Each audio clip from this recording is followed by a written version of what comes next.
Toda honra e toda glória sejam dadas ao Senhor Jesus. Cumprimento a amada igreja com a graça e a paz do Senhor Jesus, amém? Glória a Deus. Abra sua Bíblia.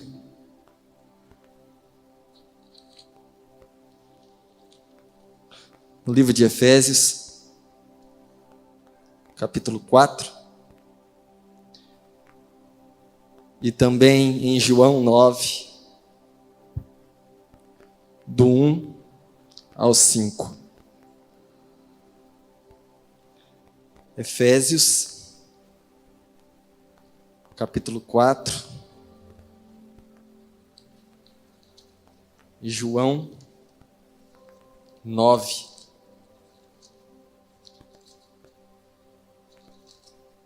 Do versículo 1 ao versículo 5.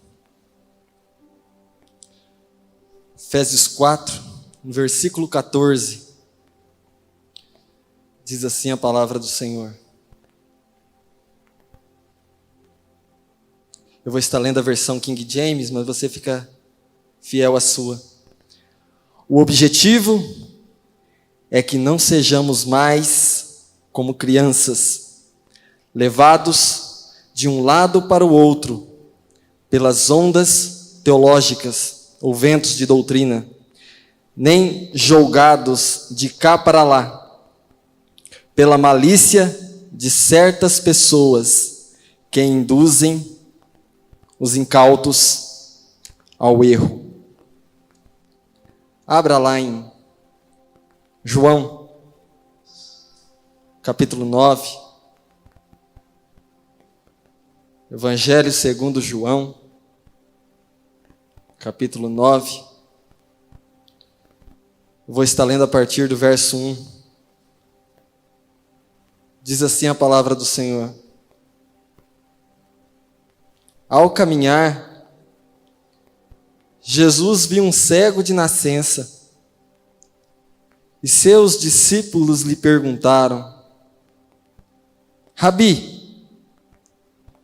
quem pecou, este homem ou seus pais, para que nascesse cego?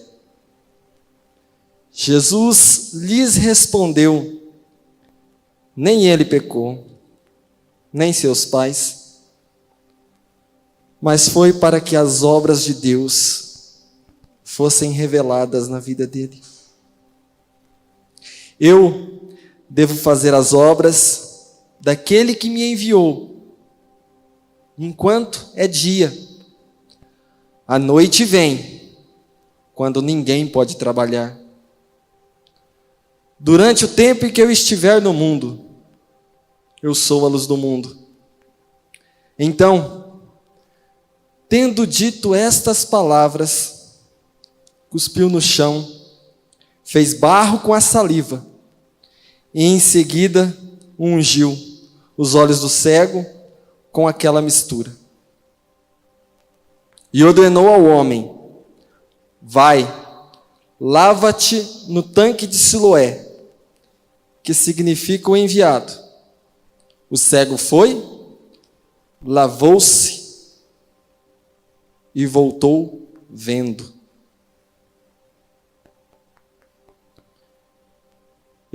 Eu li o livro de Efésios, que diz que nós não devemos ser como crianças levados para todo e qualquer vento de doutrina, porque existem homens sagazes, principalmente na religião, que criam doutrinas, criam métodos para enganar as pessoas propositalmente. E quantas são as doutrinas que são inventadas de pura maquinação humana, que usam trechos da Bíblia, textos da Bíblia, para dar autenticidade a essas doutrinas que são inventadas. E essas doutrinas, elas só têm uma origem: o sofrimento humano. Esses homens, e a Bíblia no Novo Testamento está repleta de textos que nos advertem sobre esses falsos mestres, esses falsos pastores, esses mercenários. A Bíblia está repleta de textos que nos advertem sobre isso. E esses falsos mestres, eles usam da dor humana, da necessidade humana, para criar sua doutrina e manter essas pessoas presas a essas doutrinas e a essas religiões.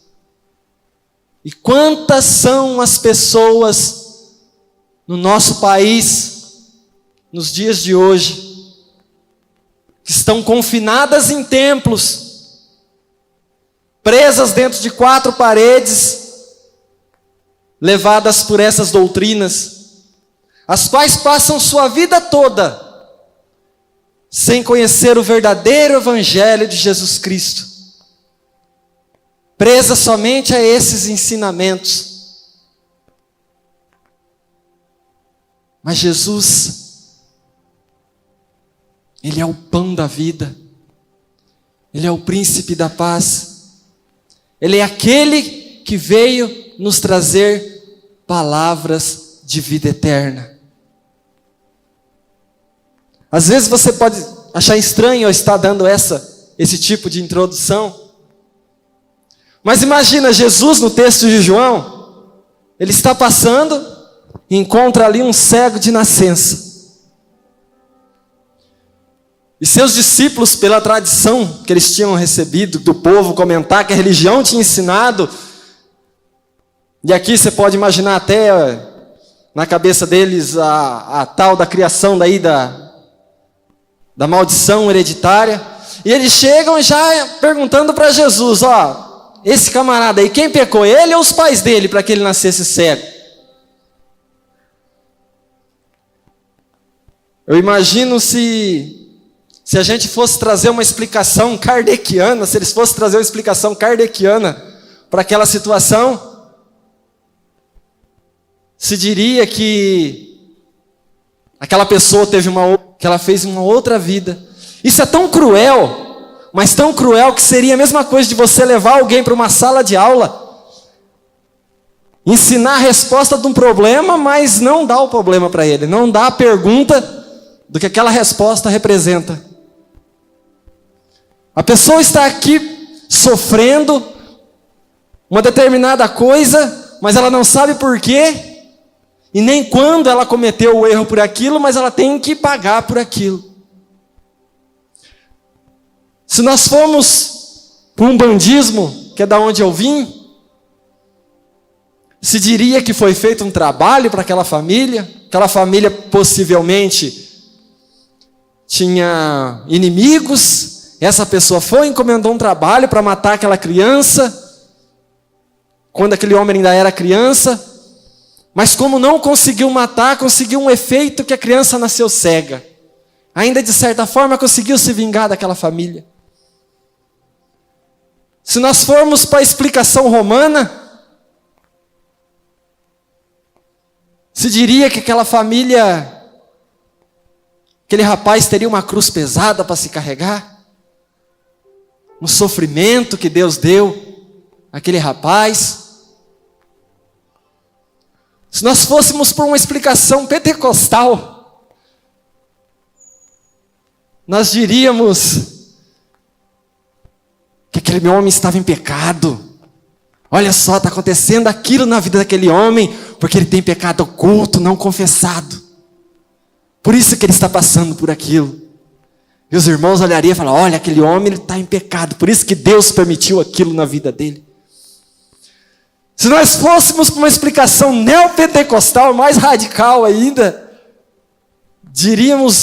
teríamos possivelmente 2 vertentes. Uma que aquele homem não tinha uma aliança com Deus, e ele precisava fazer uma aliança com Deus, para que aquele demônio que estava na vida dele fosse expulso e ele fosse liberto. Ou então se diria em outra vertente, que ele teria um encosto. Aquele homem teria um encosto e ele teria sido levado lá no Vale do Sal. Se ele fosse levado lá no Vale do Sal, então esse encosto sairia e ele voltaria a ver. Se o problema fosse encosto, coitado das fábricas que produzem sofá, não é verdade? Teria muito encosto para arrancar, porque sofá tem muito encosto.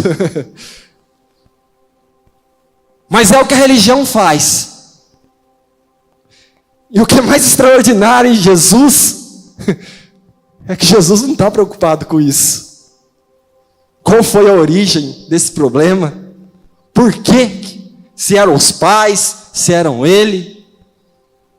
Jesus não está preocupado com isso. Jesus chega e diz, não foi nem ele nem os pais.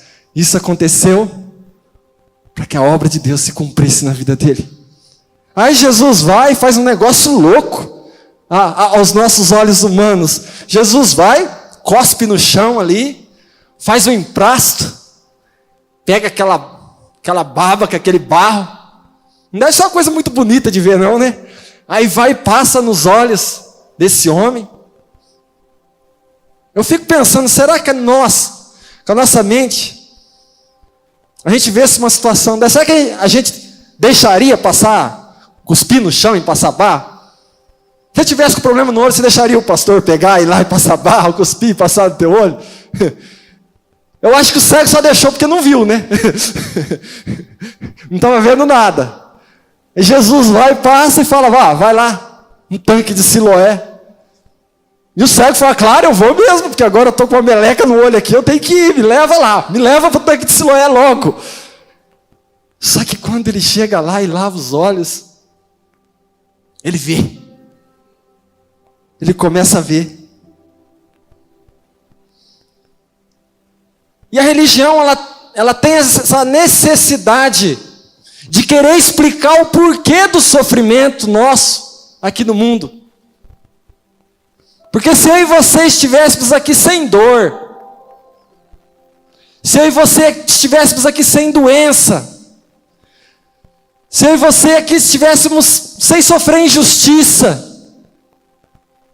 se não houvesse dor nenhuma no mundo, se não houvesse perca, se não houvesse traição, nós não precisávamos estar mais aqui.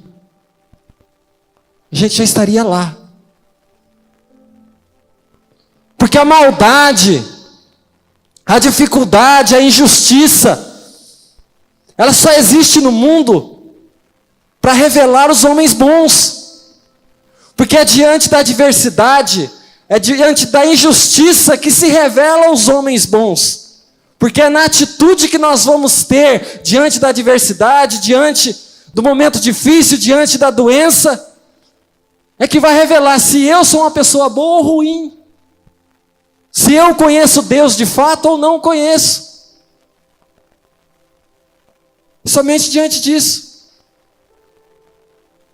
E o fato é que as pessoas estavam preocupadas, querendo procurar um motivo por que existe a dificuldade no mundo, ou por que existe a doença no mundo, ou por que existe o desemprego, ou por que existe a fome, ou por que uns nascem num lar abastado, cheio de possibilidades, e outros nascem num lar miserável. E as pessoas ficam tentando encontrar o porquê, e sua vida passa sobre a terra, e elas não desfrutaram daquilo que Deus tinha para elas, que é a vida verdadeira no Filho de Deus.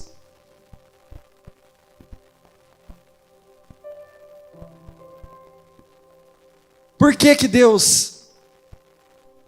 aquele homem passava por aquilo?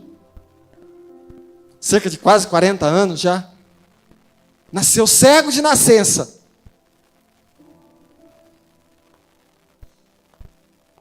Porque Deus tinha uma maneira individual de tratar com aquele homem. Então a religião queria saber o motivo que aquele homem nasceu cego, se era ele ou os pais. Jesus não está nem aí para o motivo. Jesus só chega a falar, nem ele, nem os pais, mas isso vai acabar hoje. Hoje ele vai voltar para casa vendo. E o negócio da religião é tão sério que depois que acontece isso, esse coitado passa o maior bafafá. Porque daí os fariseus chamam ele na sinagoga e querem saber por que ele era cego, se era ele mesmo que era o cego de nascença, e chamam os pais dele lá, e procuram inquirir da família se ele era mesmo cego, e quer saber até do homem, se o homem acha que Jesus é profeta, e fica uma discussão entre eles, porque Jesus não é de Deus, Jesus era um homem de Deus, Jesus não era um homem de Deus. E esse homem dá até uma resposta para eles lá depois, que não é o caso hoje, mas ele diz, se ele é pecador eu não sei, eu sei que aquele que faz um milagre tão grande que ele fez, é alguém vindo de Deus.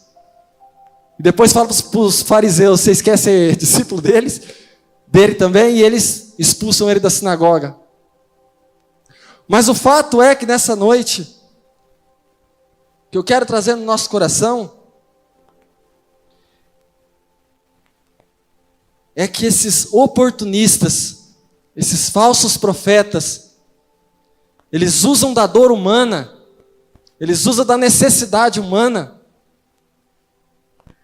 de saber o porquê, e das suas misérias, o porquê que eu estou desempregado, o porquê que o meu filho está doente, o porquê meu marido me abandonou, o porquê meu casamento está indo mal. As pessoas querem fazer o porquê, eu vou ser feliz se Deus me falar o porquê. Eu vou me contentar se Deus me mostrar o porquê. E Deus fala para nós, você não tem que saber o porquê. Você só tem que me obedecer. Só tem que obedecer a minha palavra. Somente isso. E nessa busca das pessoas quererem saber porquê, que surgem esses oportunistas, que aparecem lá na TV e diz, você que está passando por uma necessidade, você que está sofrendo, venha da nossa reunião do milagre tal, e sua vida vai mudar, seu emprego vai mudar, sua família vai mudar.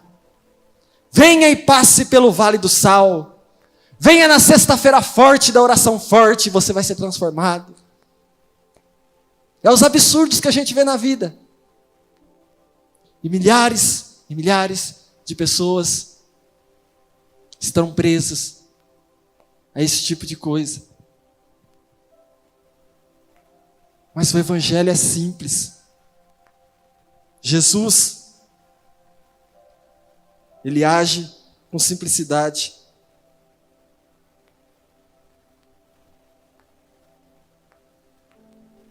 Mas o principal, independente do que se nós temos ou não temos, se estamos passando por um momento difícil ou estamos passando por um momento bom, a pergunta que Deus faz para nós nessa noite é, diante de tudo isso, eu e você temos que ter a certeza do perdão eterno nas nossas vidas. Eu e você temos que ter a convicção que nós temos a vida eterna, porque nós cremos que Jesus Cristo é o Filho de Deus e que Deus o ressuscitou dos mortos. Quando nós temos essa certeza no nosso coração, então nós vamos ser um ramo frutífero, enxertado na videira verdadeira, cujo pai é o agricultor. E começamos a produzir frutos, quando nós temos essa certeza, e produzir mais frutos. E quantos mais frutos nós produzimos, o Pai vem e limpa, para que produzamos mais e mais frutos. Jesus é tão sucinto nessa questão, em que nós não devemos nos preocupar com essa coisa que a religião se preocupa, em querer ensinar o porquê de tudo, que abra comigo lá em Mateus, no capítulo 7, verso 24 ao 27. Mateus, capítulo 7, verso 24 ao 27.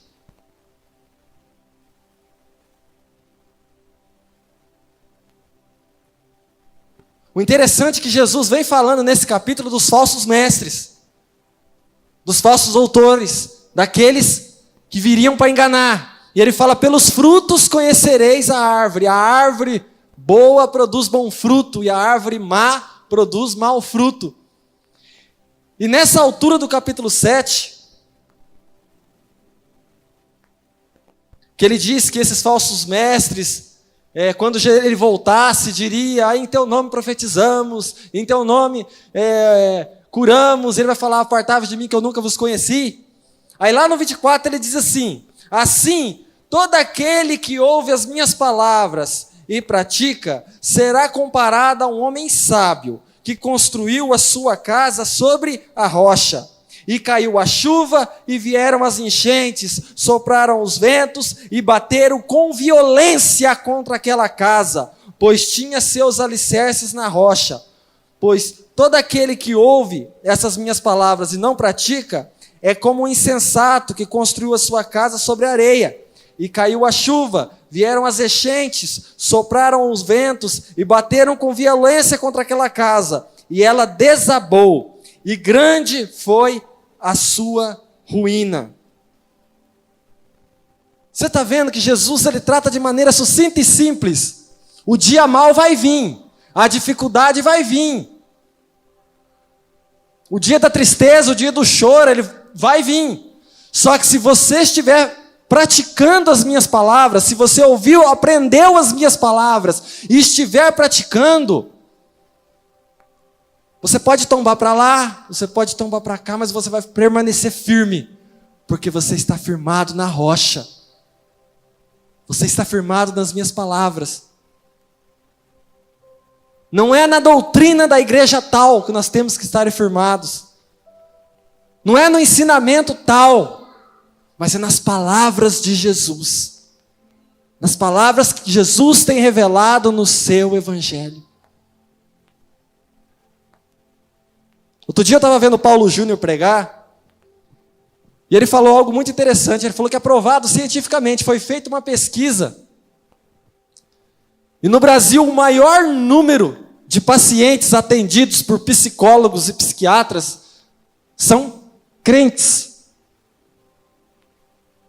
Mas também haja vista, porque o que é ensinado, o coitado vai caminhando na vida, atrás dele vem o diabo catando e atropelando ele, e ele não pode dar uma brecha, ele não pode dar uma vaga, senão o diabo vai entrar, vai tomar isso, vai tirar aquilo, vai derrubar aquilo. E por outro lado, é Deus apontando o dedo, e ele não pode pecar, ele não pode errar, senão Deus vai tirar isso, vai tirar aquilo. Que vida é essa?